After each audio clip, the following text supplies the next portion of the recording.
Harka fuune kabajamtootaa fi hordoftoota keenya mataa odeeffannoo keenyaatiin isiniif eegalla. Saamichi Oromiyaa keessatti maqaa garaa garaan hammaachuu hordofee uummanni godina Jimmaa hiriira mormii dhageessisan.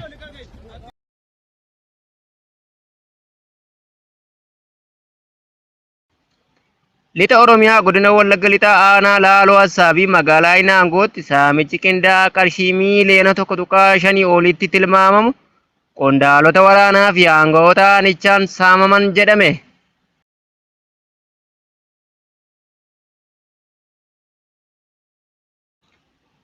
Saamichi daangaa dure magaalaa Shaggar kutaa Furii jedhamuu fi magaalaa Adaamaa kutaa magaalaa Abbaa Gadaa aanaa Badhaatuutti uummanni saamicha gocha daangaa darbedha jechuun komatan.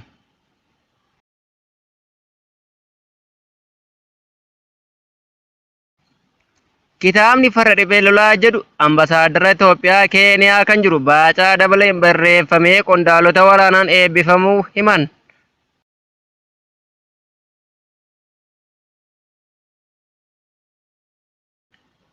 Godina Arsii Bahaa keessatti humnoonni mootummaa namoota nagaa ajjeesuu caalmaatti ammeessa kan jedhanii fi odeeffannoo keenya biyya alaatiin ammoo mootummaan Beeniin humnoota fonqolcha mootummaa gaggeessuuf yaalan to'atamuu yoo ta'u, kabajamtootaa fi hordoftoota keenya bakka jirtan maratti nageenyi keenya isin haa qaqqabu jechaa kanneen hundee miidiyaaf haaraa taatan saabskraayib gochuun nu waliin turaa jechaa odeeffannoon keenya kunooti.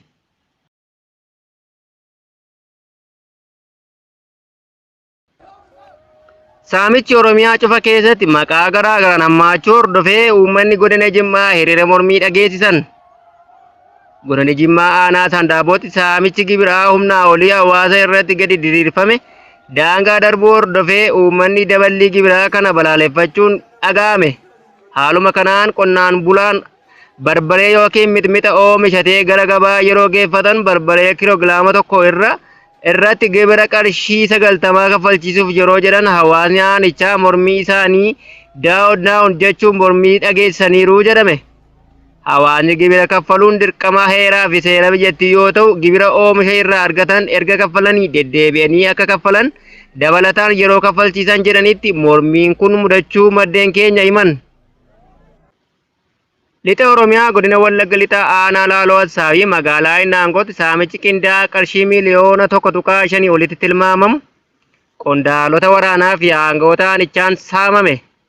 Muddee 5/2025 saamicha qabeenya maallaqaa miiliyoona 1 fi walakkaa olitti tilmaamamu halkan walakkeessa magaalaa Inaangoo keessatti gaggeeffameen mana daldalaa meeshaalee elektirooniksii faarfataa Tamasgeen Qana'aa magaalaa walakkaa gamoon kan waajjira bulchiinsaatti dhiyoo ta'e naannoo bulchiinsa aanichaa halkan miti guyyaa iyyuu namni sodaa naannoo kaambitti dhiyoo jedhuun waan sodaatuuf taateen kun halkan walakkaa kan gaggeeffame akka ta'e kan himamus saamichi qondaalota olaanoo aanichaa keessa jiraniin mana daldalaa meeshaalee elektirooniksii, televezyiinii, bilbiloota ismaartii qarshii gurguddaa hanga xixiqqaatti guutummaa guutuutti saamamaniiru jedha. Saamicha kana kan gaggeesse adda bu'ee ifoomuu baatus walta'iinsa qaamolee nageenyaa fi gaggeessitoota magaalattii wajjin akka ta'e nama himamsiisuu jedhame. Sababni isaa halkan walakkaa kan dura ibsaan badee hin beekne ifa balleessanii erga turanii booda ganama ammoo ifaan deebite. Qindoomina saamichaa kana keessaa qaamoleen mootummaa akka harka qaban shakkiin kan hin jirre ta'uu kan akeeke ibsaan halkaniin badee dukkanaan saamicha akka gaggeeffame jiraattota gungumsiiseera. Magaalaa Inaangoo keessa bara kana mi'a baduu miti namni halkaniin kan hin deemne yoo ta'u, qabeenya konkolaataa tokko ol gaafa saamamu inumaayyuu naannoo kaambii waraanaa fi teessoo aangawoonni mootummaa jiran irratti meetira muraasa qofa kan fagaatu gamoon sun akkamitti yeroo saamamu callisanii ilaaluu ka jedhu yaada jiraattonni dubbatan jiranidha. Faarfataa Tamasgeen Qana'aa abbaa hiyyeessotaa hedduuti. Nama ilaalcha siyaasaa kamiin keessaa harka hin qabnee fi hojii tola ooltummaa irratti yeroo isaa kan dabarsudha. Akka jiraattonni faarfataa Tamasgeen Qana'aa kana seenaa isaa himanitti bara 1990moota irraa jalqabee nama jaalatamaa fi ulfaataa jaarsa biyyaa namoota wallaban walitti araarsuu akkasumas ijoollee abbaaf haadha hin qabne hedduu barsiisee bakka guddaan ga'ee gara laafessaa fi abbaa hiyyeessotaa jedhamuun kan beekamudha. Obbo Tamasgeen Qana'aa ofii isaa dhalaa hin qabne kan hin qabne yoo ta'u nama kabajamaa fi ulfaataa kanaaf gatiin oolmaa inni biyyaa fi dhalootaaf oole gatiin dadhabbii isaa akkasiin deebi'uun isaa nama gaddisiisaa jedhan jiraattonni. Qaamoleen bulchiinsa magaalichaa hanga gabaasni kun qindaa'etti qabeenya nama dhuunfaa saamame kanaaf qaamoleen haqaa ofiin jedhanii fi gama bulchiinsaa dabalatee wanti jedhame hin jiru jedhame. Hawaasni garuu qaamolee badii kana raawwatan qabeenya isaanii akka deebi'uuf tumsa barbaachisu gochuuf ga'ee isaanii baachaa ibsa dhimma kana irratti akka taasisan uummanni eegaa jira jedhame. Qaamoleen dhimmi ilaallatu nageenya keenyaaf sodaachaa waan jirruuf dhimmi akka qoosaatti faarfataa kana irra ga'e ifa akka nuuf ta'uuf barbaanna jechuun jiraattonni naannichaa dhaammataniiru. Adaamaa kutaa magaalaa Abbaa Gadaa aanaa badhaatuun maqaa galii sassaabuu jedhuun saamichi cimaan geggeeffamaa jira. Adaamaa kutaa magaalaa Abbaa Gadaa aanaa badhaatuutti maqaa galii sassaabuu jedhuun kellaa seeraan alaa miliishaa dhaabanii duula saamichaa daldaltoota irratti gochaa jiru. Iddoo addaa boqqolloo taraa jedhamu iddoo dargaggeessi hojii dhabaan irratti gurmaa'ee ittiin bulutti yeroo ammaa kana maqaa misooma magaalaa jedhuun diigameera. Dargaggoonni kunneen sababa bakki hojii dhiphateef yeroo ammaa kana hojiidhaaf nama 500 ooltu achirratti garaa duwwaa konkolaataa tokkos lamas hojjetanii buluu jedhame. Bakka hojjetanii of jiraachisuun dadhabame kanatti yeroo ammaa kana ammoo maqaa gibira sassaabuu jedhuun warri garii yeroo tokko sassaabanii deemanii milishaan ammoo dudduubaan dhufee funaana. Konkolaachisaan Gondorii ka'ee Wallaga keessa qaxxaamuree mootummaa lama gabbara ta'ee walii isaa wallaalee jedhu daldaltoonni fi konkolaachiftoonni yaada isaanii hundee miidiyaatti himaniin. Fageenya hanga kana deemnee dhufnee erga magaalaa kana geenyu milishoonni maqaa waraana bilisummaa Oromoo deeggartu kanaaf gibira kaffaluu koortu nuun jedhu jechuun himatu. Gaafa kaan ammoo kanneen dafqa isaaniin jiraatan milishoonni kun waliin ta'uun kanneen hojii humnaa kanaan jiraatan yookiin kuntaala konkolaataa irraa buusanii fi yaabsisan isin mootummaa kanaaf bu'aa buusan hin qabdan nuun jedhanii bakkichaa nu oofanii akka nuti hin hojjennes nu taasisanii hagabuu nu bulchaa jiru jedhan amma waan nyaannu dhabnee beelaaf saaxilamnee jirraa jedhan. Waraanni bilisummaa Oromoo aantummaa saba isaa agarsiisuuf hawaasa mila irra jiran sakattaa jira.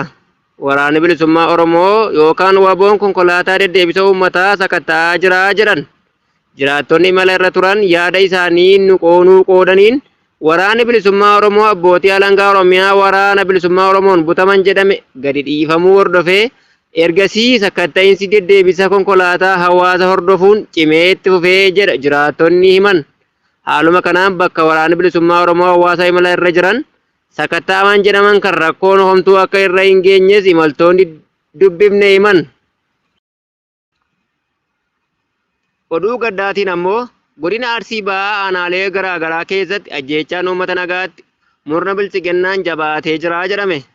Mudde 3 fi 4 2025 qofa namoota ajjeefaman keessaa obbo Birruu Baantuu dhalataa Arsii Bahaa aanaa Mureessaa ganda Qoomaa Oochaa yoo ta'u abbaa ilmaan 8 yoo ta'u osoo inni magaalaa godina Arsii lixaa aanaa Heeban Arsii magaalaa Goljootti dhaqee midhaan ijoolleedhaa bituuf deemaa jiru karaatti qabanii ajjeesanii jedhame.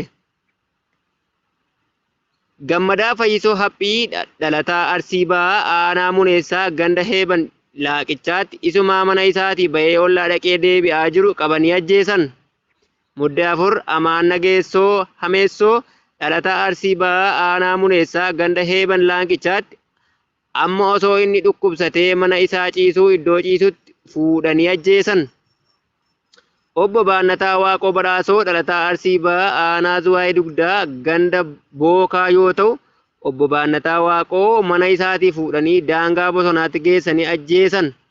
Erga abbaa kana ajjeesanii ka'anii maatii isaa nama 4 harka dudduubatti hidhanii iddoon isaan geessan hanga gabaasni kun qindaa'etti ammatti hin beekamu jedhan jiraattonni. Abaatee Jaallatoo Badhaasoo dhalataa Arsii Bahaa aanaa Zuwaayee Dugdaa ganda Adaree Leephoo yoo ta'u abaateen nama umurii 18 haadha isaa biraa gadi baasanii rasaasumaan adda isaa rukutanii ajjeesanii biraa deemanii jedhame. Namoonni kun hundi isaanii namoota siyaasa kamirraayyuu bilisa ta'an jireenya ofii qofa jiraatan sababa Oromoo ta'an qofaaf Oromummaa isaaniitti yakkamanii abbaa irreetiin lubbuu isaanii dhaban.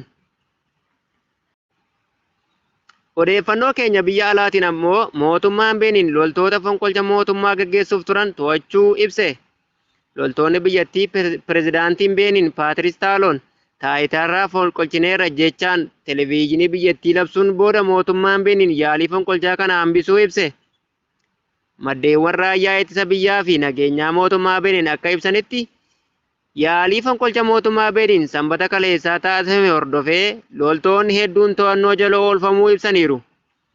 Pirezidaantiin Taaloon eebila dhufu taayitaa biyyattii dabarsanii kennuuf wayita qophaa'aa jiranitti yaaliin fonqolcha mootummaa kun geggeeffame. Turtii waggaa 10 Beeniin geggeessan keessatti dinagdee biyyattii fooyya'uus garuu rakkoon nageenyaa kan hammaate ture jedhameera.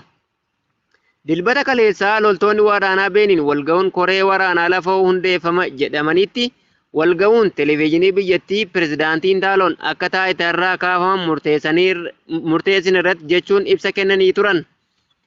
Wayituma kana miidiyaan AFP waan kana raawwatan humnoota muraasa televezyiinii biyyattii to'atan jechuun aangawoonni pirezidaantii Taaloon itti siqan irraa odeeffachuun gabaaseera. Humni waraana biyyattii amma lafoo to'ataa jira. Magaalaa guddoon biyyattii ammoo nageenya amansiisaa keessa jirti jedhani. Alaasaan Said ministeerri dhimma keessoo Beeniin hojii humnoota waraanaa kanaa abaaranii jiran. Saidin taateen kun biyyattii tasgabbii dhoowwuuf kan taasifamee jiran. Itti dabaluunis kan hordofu humni waraanaa Beeniin fi geggeessitoonni biyyattii haala jiru to'annoo jala oolchuun yaala fonqolcha mootummaa kanaa fashaleessaniiru jedhame. Kanneen jedhaman odeeffannoo keenya har'aaf qopheeffanne haga ammaa yoo ta'an waan waliin turtaniif galatoomaa jecha hanga odeeffannoo biroo walitti deebinutti nagaatti.